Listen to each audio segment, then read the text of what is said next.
আসসালামু আলাইকুম। আমি ইসরাত জাহান পড়াশোনা করছি ল অফ অ্যাট্রাকশন নিয়ে। আপনি কি জানেন গ্র্যাটিটিউড আর গ্রেটফুলনেস দুইটা শব্দ একরকম শোনালেও ল অফ অ্যাট্রাকশনের দৃষ্টিতে এর মধ্যে বিশাল পার্থক্য আছে।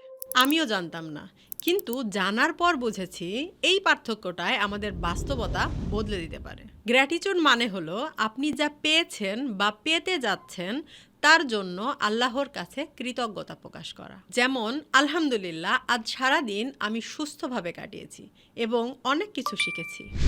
আলহামদুলিল্লাহ, আমার ব্যবসা প্রতিদিন বাড়ছে। এই প্রকাশটাই মহাবিশ্বে একটা শক্তিশালী এনার্জি পাঠায়।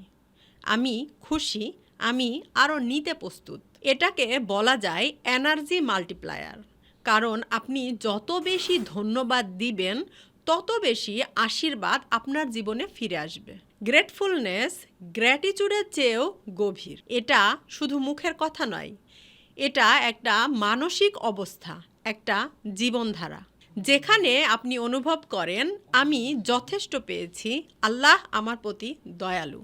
এই অবস্থায় আপনি অভাবের চিন্তা থেকে বের হয়ে সমৃদ্ধির ফ্রিকোয়েন্সিতে চলে যান। ল অফ অ্যাট্রাকশনে এই ফ্রিকোয়েন্সি আপনার স্বপ্নগুলোকে বাস্তবে নামায়। তাই মনে রাখবেন, গ্র্যাটিটিউড মানে হলো থ্যাঙ্কস গিভিং আর গ্রেটফুলনেস মানে হলো থ্যাঙ্কস লিভিং। যত বেশি আপনি কৃতজ্ঞভাবে বাঁচতে শেখেন তত দ্রুত আল্লাহ আপনার স্বপ্নগুলোকে বাস্তবে নামায়।